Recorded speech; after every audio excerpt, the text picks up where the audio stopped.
Hello and welcome to Skeindeer Knits. My name is Ellie and I am a Norwegian living and knitting in London. And you can find me on Instagram as Skeindeer and I'm Skeindeer Knits as a designer on Ravelry. And there's also my Ravelry group Skeindeer Knits, which you can take part in to get in touch about anything. And yeah, wow, it's been a while.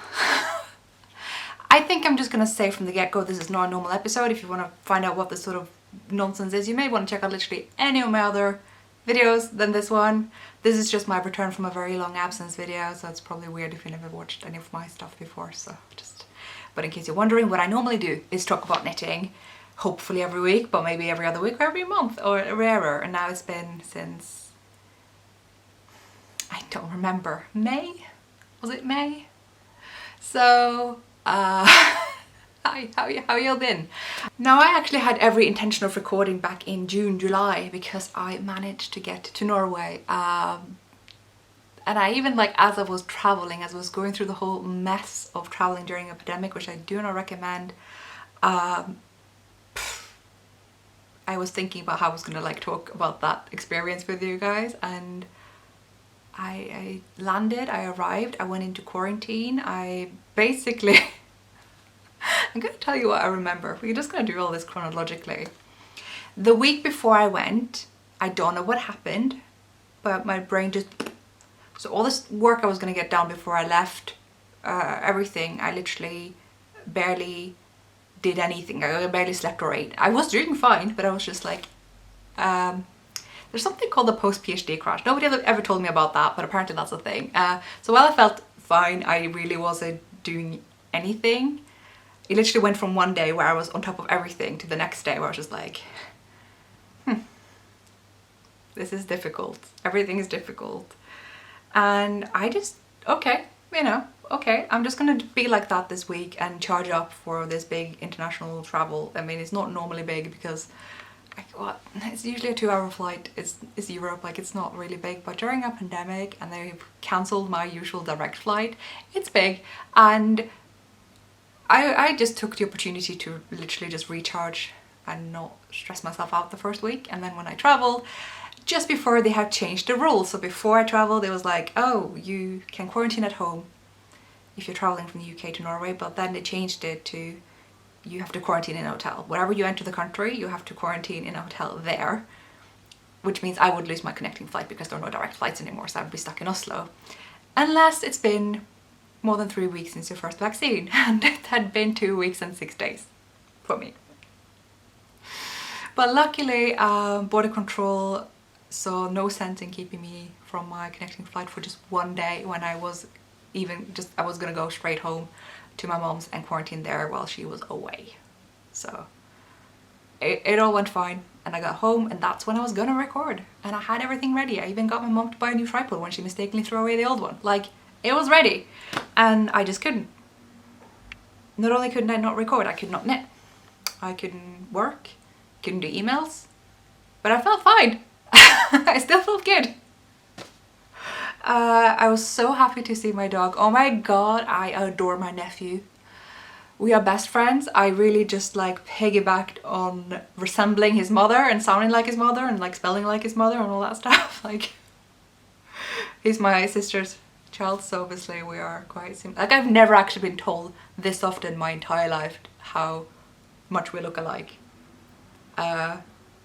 That's never happened as often before. Literally even friends of her mistaking me for her when they arrived at her home and they saw me first.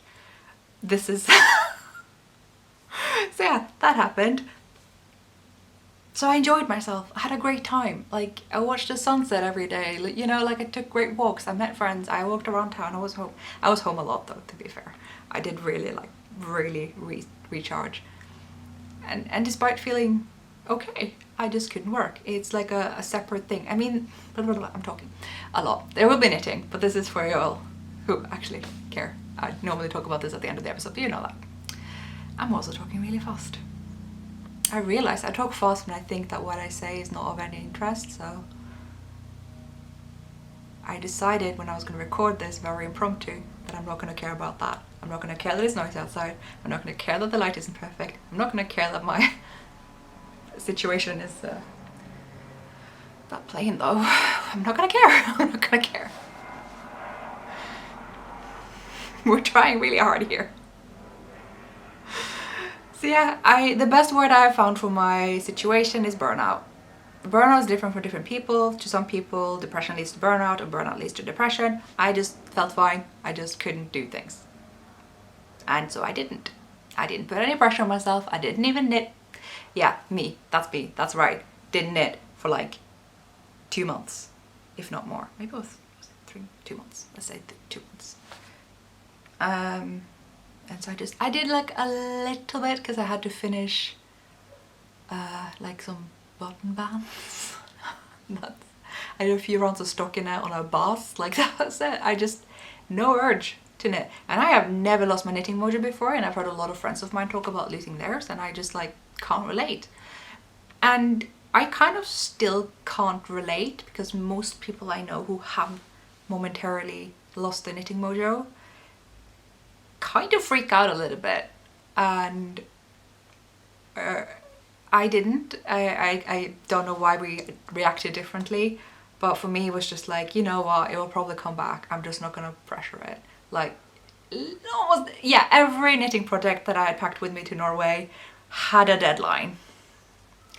That may have had something to do with it. I could have, of course, have just bought more knitting stuff and cast on something new, but I didn't do that either. Literally no urge to it, and so I just did not feel like it, and so I didn't knit. I play The Sims a lot. I don't know if you guys have tried that cottage living pack, but in this household we call it the cottage core pack.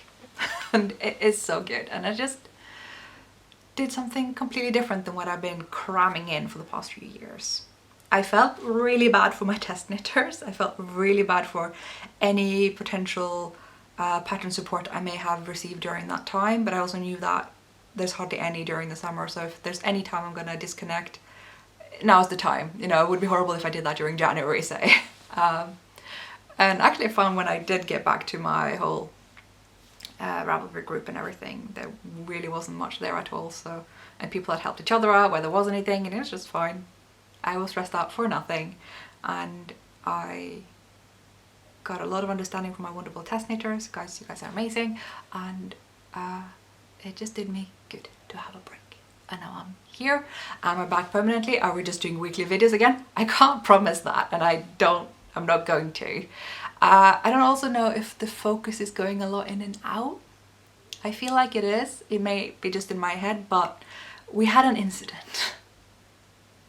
And I'm going to talk about the knitting in a bit, but it was when I was photographing these 4 garments that I published beginning of summer that I was going to record and talk about on here, and I just never got around to it. This is why the newsletter is like amazing, because I don't need to make a whole video. I can write a newsletter and make the video when I have time. It's great. But anyway, when I was photographing these garments, you know, I took all the photos. I had to convince the child that I literally couldn't take photos of him because it's inappropriate to take photos of people's children, no matter how much you want me to take photos of you, boy. That happened, and then I, you know, put my shoulder bag over my shoulder, put my camera over my shoulder, and I was gonna go down the stairs from this kind of pavilion roundabout, and I was like, oh, where's my phone? Where have I lost my phone? Where's my phone? And so I dropped the bag strap off my shoulder to look, and it was not my bag strap. It was the camera strap.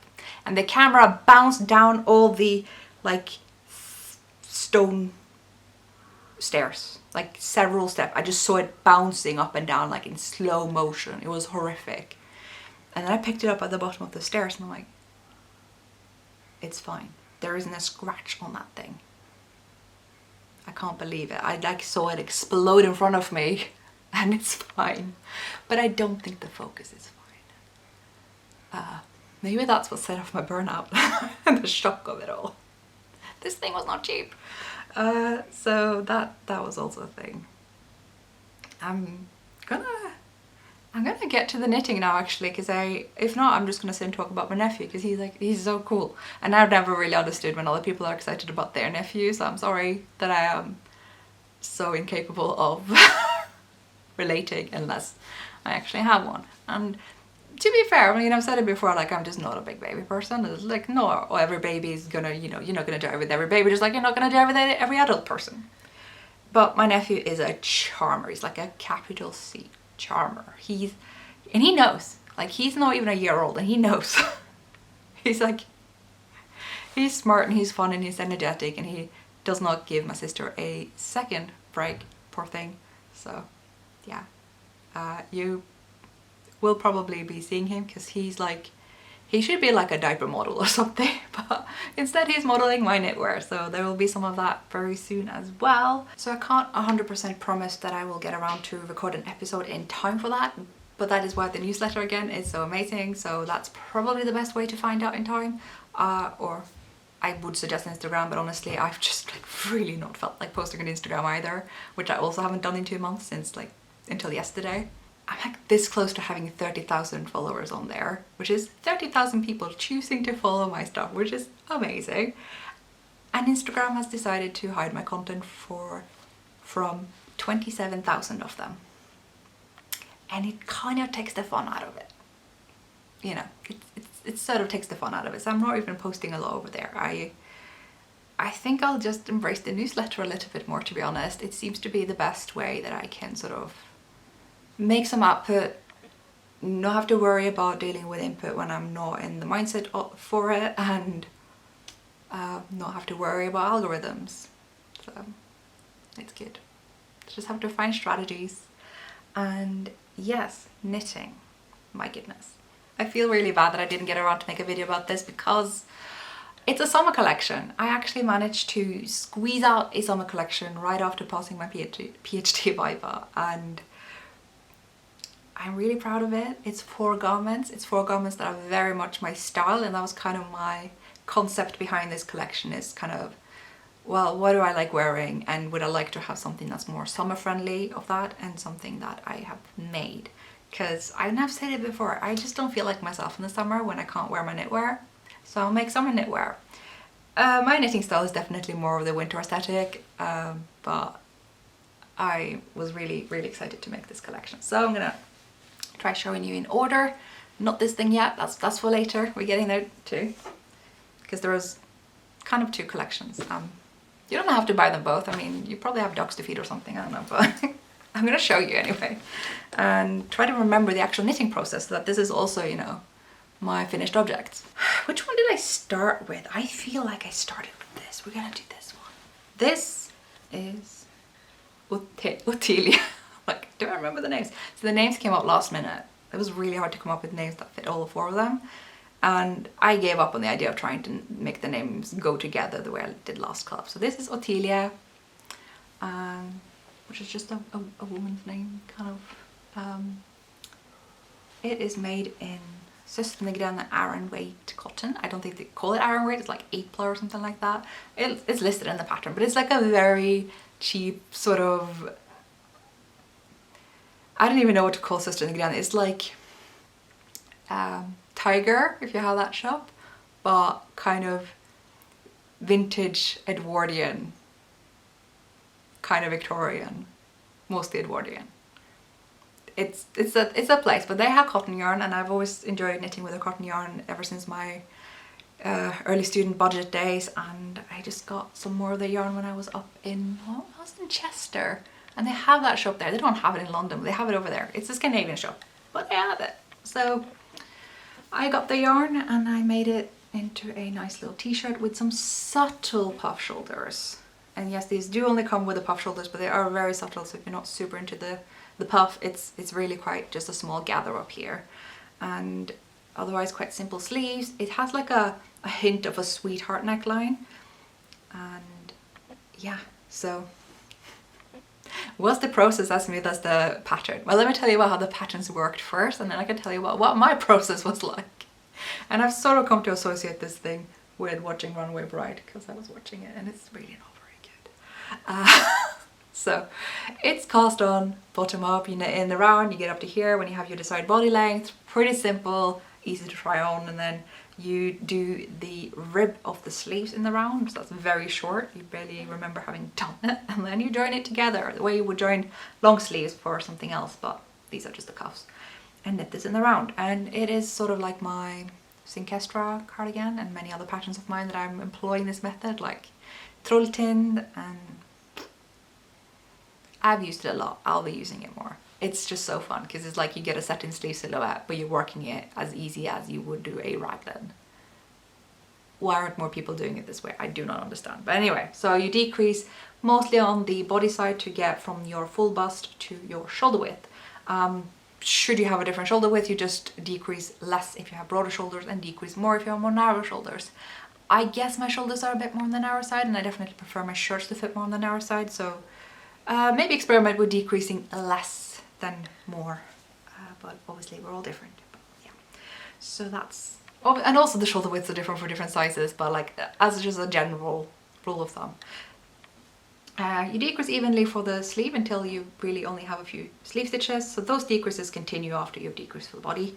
And then as a gather, there's a little, you know, pattern secret sauce there to get the gather, and you just graft the remaining stitches on to the stockinette here. So that follows the tutorial that I did, I think, for Skeindeer, or I did it for Trolltin. Do you remember that tutorial?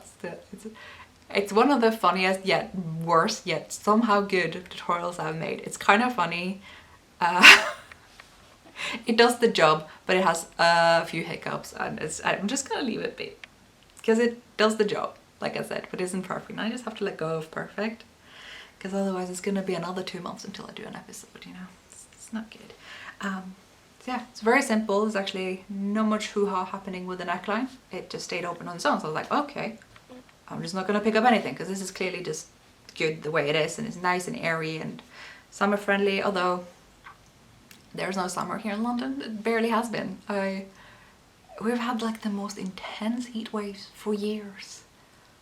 Every summer I've been stuck in London, it's just been like scorching heat. We're talking 30 at minimum and up to like 39. I don't think it will reach 40 like in the shade.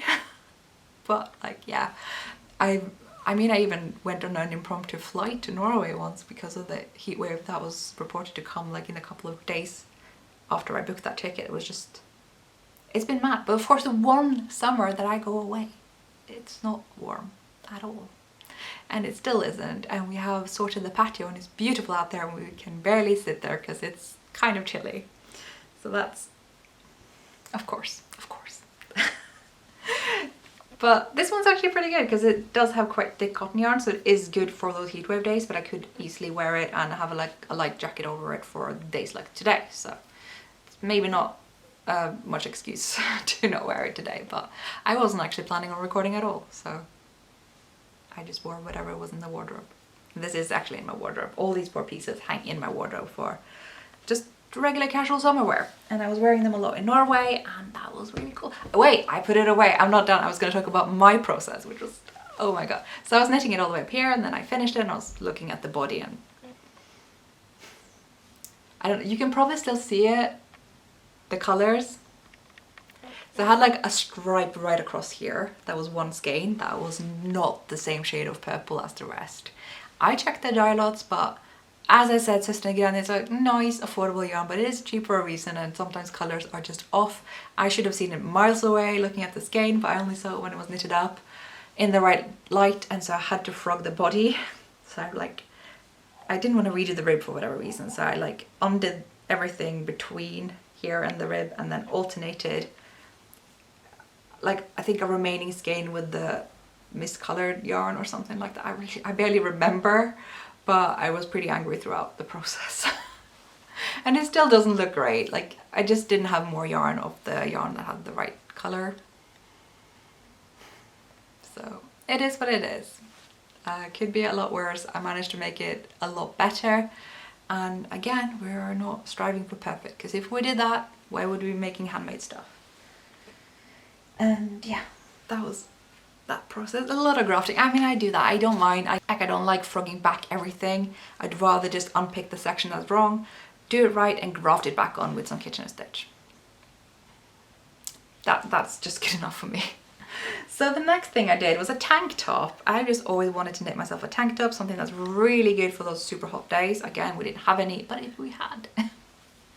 I actually should have brought this to Norway. It was one of the few things I had to leave behind, and it's made in cotton from Knit Picks. This is their DK Kotlin, so cotton linen blend, and it is actually not see-through. It kind of looks like it is with my hand here now, but it's not. I happily wear this with just my bra underneath, and this was also a very different knitting process to what you wound up with, because when I had done the whole thing, I realized this can be done so much easier, and I tried it out with my lovely test knitters who worked through this so quickly and last minute. They have been awarded appropriately, I should say. So yeah, you basically do the blue top in the round bottom up, and you decrease for the kind of cups here, not for the back, that's just plain flat. And the decreases are shaped so that you will get the straps landing in the right way, because a lot of patterns will have you decrease the cups evenly on the same sides, but that could lead to the straps, like kind of where the triangles meet, land on very different places depending on your bust size. So if you have a small bust size, you can have the straps very far in, and if you have a very large bust size, the straps could fall off your shoulders, which is a problem with store-bought items that I buy and have seen in knitting patterns as well, I think. Maybe don't quote me on that. So I try to make sure that all the tops are going to have straps that land on the sort of more natural space for your bra strap to land. Obviously it's different for different people, so it's just a proxy, but it should work pretty well. It will mean that these will have a slightly different shape for different sizes, but I found that that didn't look any different for different test knitters. And I think it's way more important that your straps align with whatever straps you have or don't have underneath, and that they sit on your shoulders.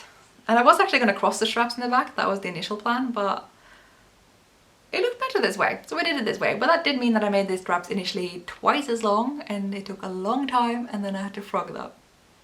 So that's something you also don't have to do, because I did it for you and found out what didn't work. And yeah, these buttons are really cute. They are by Remembrances Pottery. Natalie gave me these a million years ago, and I finally found a nice garment for them. Like I said, it's many years ago. I don't know if she sells these specific buttons or any buttons, but there's only one way to find out, and that's to check out Remembrances Pottery.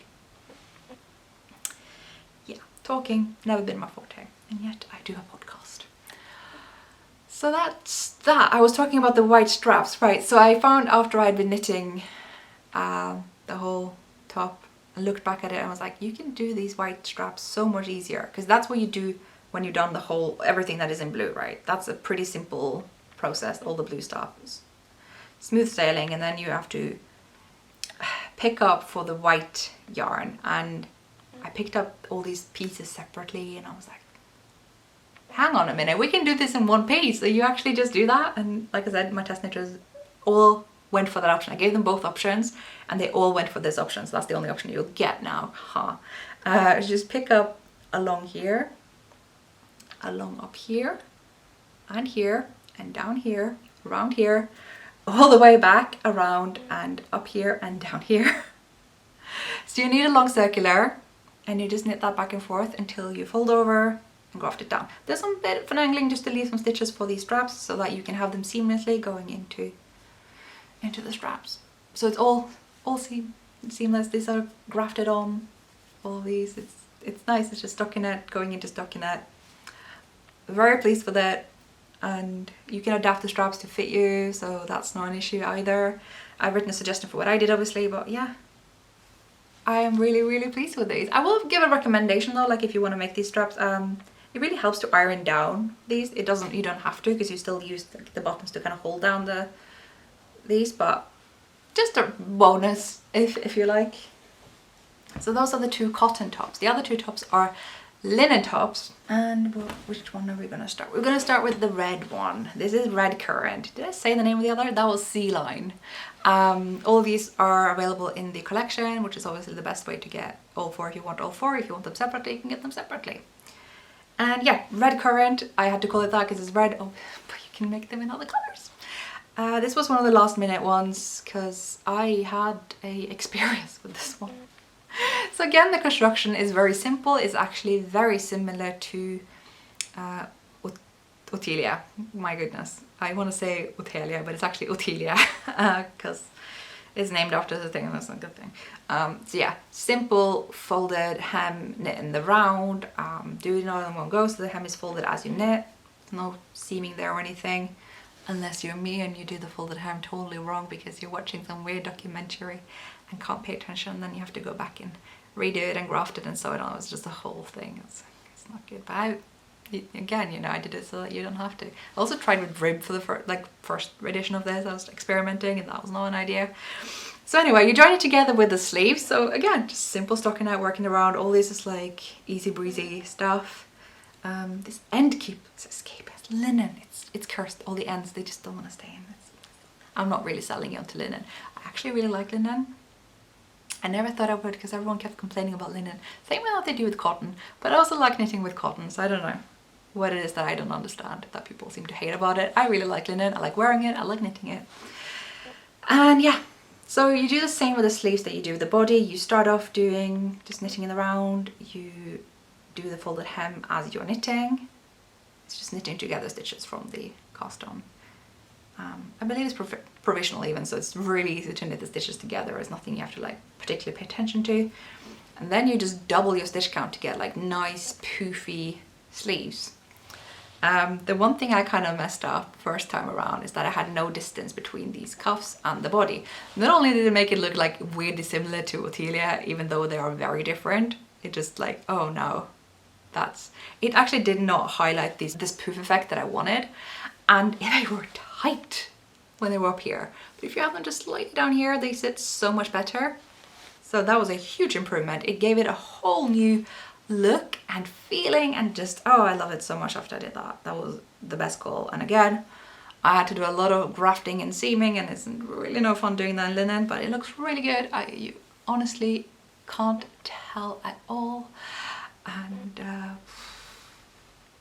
what else? Yeah, so then you just knit together. There is similar principle of decreasing more for the body side to get those shoulders to fit you. That is easy to modify for a different shoulder fit. And leaving a lot of stitches for the end for these sleeves. So these sleeves are not decreased as frequently as for Otilia, so that you can really, really poof up this stuff. And when you're doing it with linen as well, there's a lot of structure in the yarn. So there's quite a visible gather here when you actually wear it, which I should be wearing these on today, but I'm trying to make this a kind of low effort, low level to entry for me, re-entry if you will. Yeah. So it does follow a lot of the same construction principle as Otilia, but it is specifically made for linen. That is because it has only folded hems. There's no rib or texture. Pretty much every method that I did in this, I did with linen in mind. So that is also why you don't find any short rows with this, because short rows in linen kind of look a bit weird. The turns are just off. I don't know what it is, it just doesn't look good. So while you can get a similar-ish silhouette to Otilia, you just, yeah, no short rows. The shoulders are shaped kind of not at all, but because you have the poof, actually having just straight, flat, small shoulders is exactly what you need to really amplify the big shoulder poof. And the neckline is just shaped with kind of conventional decreases, so that it dips a bit in the back and feels all summery and nice. And there's also a folded hem for the whole neckline. So everything's just gonna sit nice in the flowy linen, and the more you wear it, the more it just flows and feels soft. Still waiting for that, but it's definitely happening. And I'm just really pleased to have made a pattern that has linen in mind. Because yeah, you could technically just do any pattern and just change out the yarn for linen, but you often end up having a lot of challenges there. One is row gauge. Linen is a very drapey yarn, so the row gauge often behaves quite differently. You often get more narrow stitches, I find. But yeah, and there's all these elements like short rows and texture, rib, all those things that I try to eliminate in here so that the linen is just shining on its own. So it works actually better the other way around. If you didn't want to do linen here, you could actually change it for something else rather than finding something that isn't made for linen and trying to make it work in linen and finding yourself disappointed. So I just wanted to have a top that is just so me, down to the color, to the shape, to the like vintage hint in linen, so that I can look and feel like myself on the hottest of days. Yeah, I dare say it achieved that. I wore this a lot because, get this, okay, I was talking about how it wasn't very warm in London, so while I, you know, was away and thinking I'm escaping the London heat for a change, there was no heat here. But in Norway, however, it was scorching hot. It bored me. So I wore this a lot when I was in Norway. It really saved me. Like sometimes I just get a little bit fed up with the heat simply because I don't like wearing, I guess, just small thing. I like long sleeves. I like having my kind of neckline this way. I don't like this like just tank tops for months. Like it just doesn't feel like me. So this, it's a nice cooling garment that is very me, and I hope it's very much you as well, or someone, or you know, I think it's a lot of people's styles, especially these days. It seems like the puff sleeve has really been happening lately, so it's that cottagecore, what can I say. So this thing, I wasn't sure if I had to scrap from the whole collection because it was such a last minute feat and I had so many uncertainties about whether it was going to work out even. And it ended up looking very different from what I had in mind because I was going to like try to figure out like a collar thing, and it was sort of, and then in the end I ran out of yarns, I couldn't do it, and then I just looked at it and I was like, yeah, but I actually quite like it this way. So it's sort of like a vest. It's also in linen, so everything here is made for linen in mind. We're talking folded hems again all the way around the sleeves, the neck, and these fake button bands. That's right, both this one and the C-line actually don't have button openings. It's fake. You knit in the round, it's all fake. I should have mentioned that earlier, I'm sorry. You can actually do it in flat and have real button opening here. I just didn't want to, but you can. I wrote an alternative where you simply just work flat and it does the same. But you can't open this particular item just because I worked in the round. This is top down. For those of you who are into that sort of thing, there was going to be another top down item, but that did definitely not happen, and I even forgot what it was going to be like, so can't have been that important. But this is a top down contiguous vest. Yes, it's not contiguous for very long, it's just for the shoulders, and then it's just worked flat. And actually it was really quick. You guys know me, I'm not really a big fan of working flat, and I avoid it when I can, but you don't steek linen, so I just did that. So you join in the round at the underarm, unless of course you do want this to be open, then you just work flat all the way back and forth. There's no kind of seaming anything together. But you do pick up for these bands all the way around. You either just go down to here or further down if you have that buttoning opening. And it's, oh, this one as well was a just lifesaver in the summer. It's definitely even cooler than this, because this is made in Vaxbo linen yarn, which is a Swedish linen yarn that I got from Knit With Attitude in London, but I do know you can get them at like, at least Husfrid in Trondheim had it, so it's quite a common linen yarn in Scandinavia. This is Lithuanian linen. A lot of different yarn companies will be selling this yarn, but I bought mine from Midwinter Yarn, which is one of my favorite yarn shops in the UK, and it's finer. You can see it's finer, which is lovely when it's hot. It's so nice. I found this has softened up a little bit quicker. It's quite flowy, as you can see. I will also say, just in case, you know, whatever your style is, this one sits quite low. Like it's really just right here, where kind of my bra doesn't show when I wear it, but it's quite low. So, you know, depending on what you like, obviously you don't have to. I'm sure you could like join the fronts earlier and, you know, cheat some stitches under the arm or something like that to have it sit slightly higher, but it is meant to sit quite low.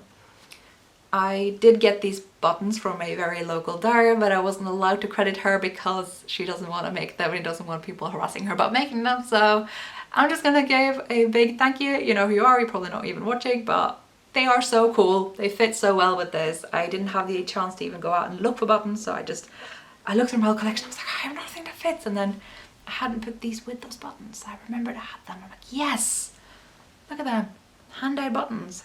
That's probably not focusing because my camera focus is messed up and I gotta hand that into repair. But yeah, that's the collection. So we got the two linen tops and we have the two, whoops, cotton tops. That is not, wow, okay. I'm all grace. I'm all, you can get yourself 4 very nice summer garments that are surprisingly quick to make. I dare say these two are the quickest ones. If you were wondering, I can't believe how quickly they worked up. Not that I think the point of knitting is for it to be quick, but I do often find that it's a bit appealing when you're at the end of summer and you want to make yourself a summer top. This one in particular is a very quick knit. This one quite quick as well. I barely remember knitting them, so that's, yeah. those are my finished objects, and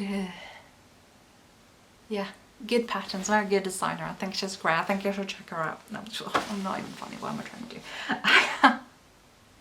So I've been working on my patterns until my brain just went, and I have now resumed my patterns since coming back to London, and I'm really enjoying it. I'm almost like regretting not working on that thing that's laying behind me that I can't show you yet, because the yarn, that is a yarn that always makes me so happy. I can tell you the yarn. It's the Rare Natura Gilead. I'm making a sweater in it. It's way down the line still, but I can't believe I just did nail that when I was in Norway. It was like kind of disheartening to have spent so much of my limited suitcase space and weight on all these projects that I didn't even touch. Also, I was gonna make another 2 garments for my nephew that I never even started, so I guess I have to go back and do that now.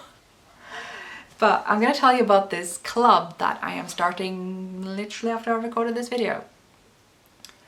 I've been thinking about this club for a while, and I've had all these different visions for it, and I have now decided to make it a lot scaled down. It's laid back, it's casual. Because I'm not trying to make myself burn out again. And I think with the Cyber Mitten clubs, I always try to do it bigger and better every year, which I think I did, and I think it's done. So this club is kind of chill. I just said that, but I called it as of time of recording. I'm kind of hoping I changed it, but I probably didn't. The Skeindeer's Matchy Matchy Accessory Club. I'm sorry I'm like this, but that's what it's called, because I want to be just don't kick the camera, I think. Yeah, I want to just be very upfront that this is a matchy matchy club. So if you were expecting a lot of variety, there is, but not in how it looks. That made no sense. I don't want to give away too many things. All the items are different types of items, but they go together. So if you like one, you're gonna like them all, basically. So those are the 4 mystery patterns. They are gonna come out, I'm gonna say roughly every 3rd week-ish. So that'll be like the way I'm imagining it, and I don't have specific dates. But I figured we can have them out in time for December, give or take a week. If I do, release a pattern, wait 2 weeks, release a pattern, wait 2 weeks. So there's like 1 week that has a pattern and 2 weeks that don't. Ish. And there are 4 mystery patterns. I will be writing more about the yarns required on the actual listing. They are basically mostly the sort of yarns you come to expect from me. The yarns that are like finer and similar, so you could use like Vilje or Ask or the Shetland yarns, you know, the usual. I'll be writing those down. There's one pattern that requires a wool nylon blend. Can't imagine what that's gonna make, but yeah, that's that. But I've also decided to launch this whole club with a pattern that has nothing to do with the other patterns in terms of similarity. They do in a way that there's an aspect of the eyelets in the lathe that kind of resembles some of the color work, hint hint. But so they will go together, but not as obviously as the other 4 that you are not going to see until they actually come out. So they will come out in full. So every time a pattern is launched, they are added to the club. So you just buy the club that only has this pattern right now, and then every so often you'll get a message / email saying, hey, I've added a pattern to it. This is what you now own that is part of this collection, and that is a pattern in full with photos and the whole thing. So I'm kicking off the whole collection with a pattern that is a little bit different, quite a lot different than the other 4, because I just wanted to include it. I think 5 patterns is better than 4. So this shawl is already part of the club. You can see it in full. You get it if you buy it, you don't get it if you don't buy the club, because all these patterns are club exclusives. So that means for the duration of the club, you can only get them in the club. And it's usually going to be a better deal, but it's fine if you have had enough clubs in your life. This one is very different from my Sarbu clubs. There is no Sarbu, well there is, they're all, it's not like beating you over the head with Sarbu, but I mean, I know there's always a bit of Sarbu in all of them. How can I not? Oh god, I got wool in my nose. I sneeze so much, it's unreal. So this is the shawl that I'm wearing. I call it the Midnatt Sol shawl. Why, you may wonder? Because I took photos of this shawl in the beautiful Trondheim sunset. And yes, you may argue that you don't get the midnight sun in Trondheim ever. And that is true. But I couldn't exactly call it the 10:30 p.m. shawl either, so it's called the midnight sun shawl, and we're just gonna accept that it's that, even though it was more of a 10:30 p.m. sunset. It really smells quite sheepy. I never noticed that with fennel. Fennel never does smell sheepy, but this one's been in a bag for a bit. I like it. And yeah, this is made in... Let's talk about what the yarn is made in, because if you probably don't notice, I don't think you would notice at this rate, but I made it in noodle yarn. By noodle yarn I mean frogged yarn. Back when I was like speed knitting the Isbre pullover, I had a initial version of the yoke. If you don't know, Isbre is a sweater that has a lot of positive ease in the body, so the yoke really had to increase a lot to get to that stitch count. But the way I'd placed the increases was just a lot up here before you got here. So that yoke was just never part of the jumper. I cast on a new yoke and did the sweater all over again. So I had the old massive yoke laying around and frogged it. And I should have soaked it in water and let it hang and straighten out, but I am the kind of person that likes to not do things that I have to wait for, and things like I just wanted to cast on.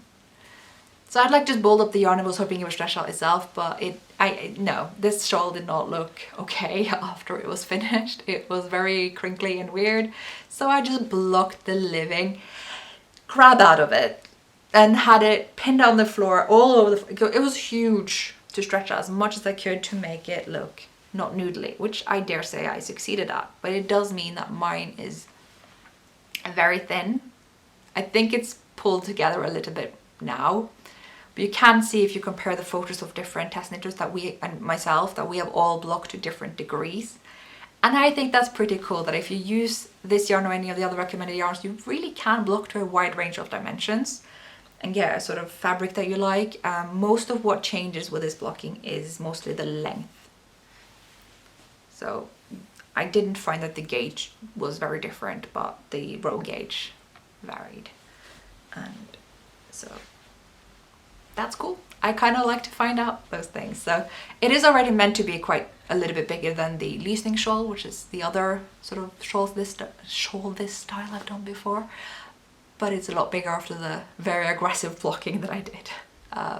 So full disclosure, it's been blocked more than you probably need to. So yeah, I compared it to loosening. It's obviously a totally different stitch pattern, but it is a bottom-up shawl, meaning you cast on a plethora of stitches to begin with, and you do a few rows, and then you get into the lace pattern, which is super easy because in garter all you really need to know is knit it together and yarn over. So that's fairly straightforward. I did mention knit 3 together as well, because there's a couple of knit 3 togethers like all the way up here. Because after the lace, it is smooth sailing, just a bunch of garter, and then there's a lot more decreases than before to kind of make this shawl that sort of rounded, fairy style shape. And I can't even fit the shawl within the frame, so you're just gonna have to believe me on that. I do have a lot of lovely photos of this shawl. It's just such a nice like summer shawl, but obviously still usable the whole year because you can drape it around your shoulders, you can wear it like more like a scarf, which is kind of my preference. Like I wear my loosening so much because you just tuck it like this, put it in your coat, and it's, you know, it looks huge, but it compacts like to almost nothing because you only use like 200 grams of yarn. So I don't know what else to tell you. It's a good one, very wearable, because with this fairy style shaping, there's just a lot of different ways that you could potentially wear it. Like I said, it drapes well around the shoulders, it gets a very big wingspan, but it doesn't get that incredible awkward depth that you get with a regular triangle shawl with this wingspan, or this kind of awkward sort of swirl at the end that you get with crescent shawls, because crescent shawls have the advantage of being more shallow in terms of this length, depth, whatever the term you prefer. So I like the fairies shape because you can get a very nice balance between wingspan and depth. and that's why I keep going back to this shape, and I'll probably do that many times still. So, oh god, oh the wool. So this is a way that I really like to wear mine, because I like for everyone in Shoreditch to think that I am a time traveler. Was that an unintended Outlander reference? I'm not sure. So I'll just wear it like this sometimes and just feel very elegant. Elegant. Oh, the pun. I shouldn't be allowed to be on the internet, but here I am anyway. So was there anything else I was going to say about the club? I don't think so, except of course I have a discount code. So discount code for people who want to get the club now. Yeah, that's all the content. That's all I've been knitting that I have finished. I would also love to show you some trousers that I have knitted for my nephew, but I have actually given them to my nephew. It wasn't entirely certain that I would, but I did. Very last minute, on one of the last days I was going to see him, if not the last day, I managed to finally just shove some elastic into that waistband, tie a knot and give it to him. I'm not sure how he felt about it, but my sister loved it. Hopefully we'll see some photos of him wearing that anytime, but yeah, here's a photo of the trousers. So these are trousers that I have test knitted for Tina Höglund, aka Strikkezilla. I believe they're available now. She has her patterns available, I think, both on her website and on Ravelry and on an app that she has. But it was fun to knit. I have knitted one of her baby trousers before, so I already knew what I was getting myself into, and I was just really excited to do one more because what they call the Harlequin trousers, they were also by hers, and I made them for my nephew, and he's been wearing them until they were too small for him, because even though he is close to 1 year old, he is the size of a 2-year-old, so we're knitting him size 2. You'll actually see that when I launch the next pattern. I shouldn't be saying, but I'm going to be launching a baby pattern, and it's size 2 and he's a year old, and it is a little bit too long for him, but it fits really well. He's just so big, so that's like a one. Wow, it's a nice way to demonstrate again just how babies are different. Just measure them or make a size bigger than their current age and they'll grow. So I'm glad I did that. I was sort of aware that he was a fast grower, so it's all good. Now I'm sure you're wondering, did Ellie buy yarn in Norway? Surely, we've seen Ellie in Norway before. We've seen what she comes home with. No, actually I didn't buy much at all. It must have been related to the loss of knitting mojo and the fact that it was really hot, because that does not inspire much knitting and feeling wool. And obviously with the pandemic, even though you can go into yarn shops in Norway, I wasn't like wanting to touch everything for my sake and other people. I mean, my goodness, I was tested and prodded so many times. I felt kind of bulletproof for a while. Like I had, you know, been vaccinated. I was tested 3 times to be able to go into Norway. 3 negative tests.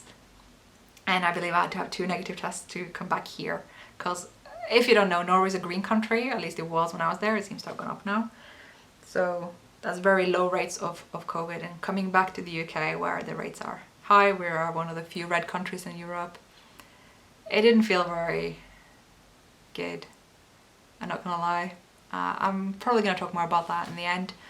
But in terms of the yarn I bought, I actually just bought a little bit of Finul that I have packed away, as well as some Sandnes Line, which I've showed you many times before, and some very exciting Grå Trøndersau yarn, which I couldn't find before I was going to record this. I must have put it somewhere smart. I must have put it a clever place, like my mom says. That's usually when you think you're going to find it there, and then it's nowhere to be found. So yeah, I will show you next time, because I'm going to retrieve it then and we can talk about it then, because that was really cool.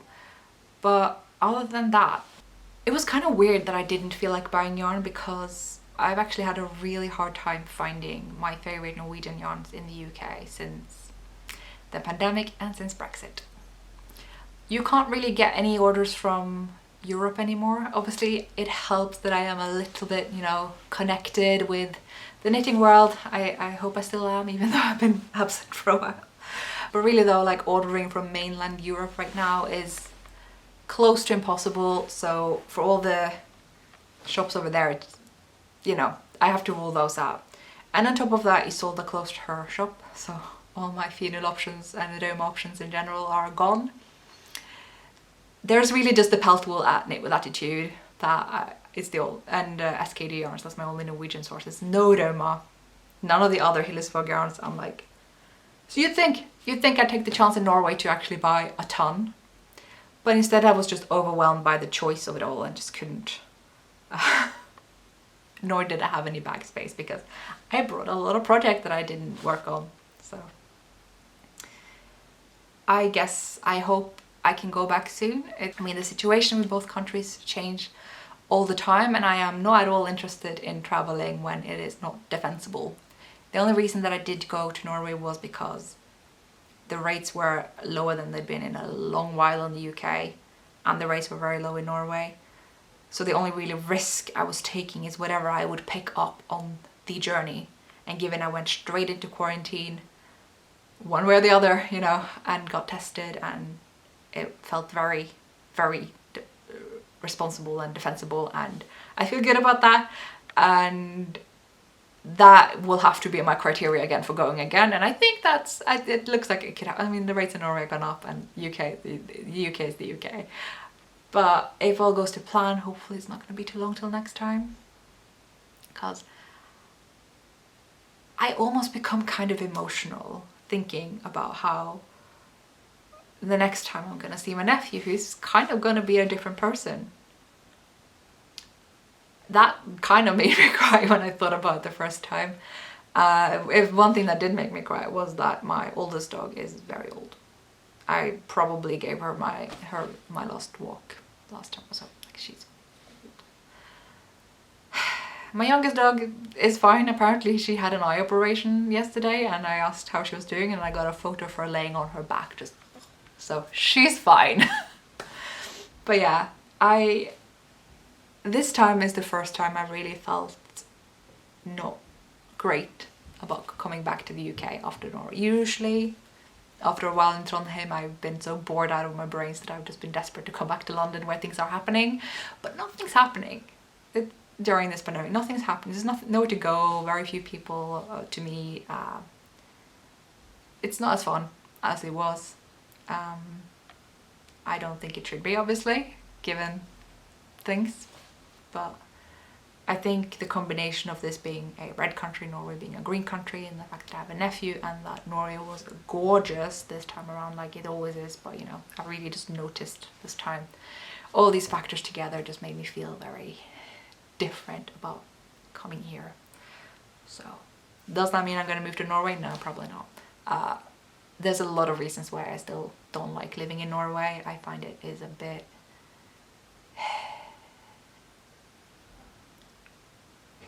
It's a difficult country to stand out in, and I have always stood out like a sore thumb. But you don't stand out in London because it's London. Like, you gotta be really, really strange to stand out in London. And I can go into that another day, and I feel like I have in the past. So there's... Maybe I'd move to Norway a few times. I don't see myself moving to Trondheim, but you know.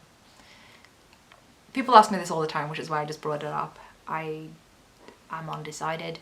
So while I'm undecided, I'm just gonna be here and perfect the patio. Do you want to see the patio? I'm wrapping up the video now so we can just move the tripod. Okay, so my bed sheets are outside. I know that's not very nice, but all these plants, you really can't see. You know what? See here, we have it. The bamboo. We have bamboo. We're trying to hide all the ugliness in the back. And this tree is my child, honestly. I've just been nurturing it so much. We have cushions for this, just they're inside because I thought it would rain, so naturally my bed sheets are outside. There, much better. Just put all the bed sheets down and you can see the patio. We've got some nice shrubbery under here. Probably should keep those lavenders covered because they look hideous. And this is the situation. We've got some nice climbers here. Got some nice little plants here. I'm just so pleased, and I'm just gonna admit to you guys that I used the vacuum cleaner out here and I have no regrets. So there, look at this flower installation I just did. See, I've become a plant person. It's happened. So that just about wraps up this podcast episode. Totally unplanned. I just had to kind of pull the plunge or whatever people say, to just do it. Do not think, just return with a unprepared whatever. And I really just hope you guys are fine. I hope to return soon, but obviously I make no promises because I'm going easy on myself now. Yes. But I mean, I want to come back. This is fun. It's fun. So happy knitting, and catch you guys later. Bye.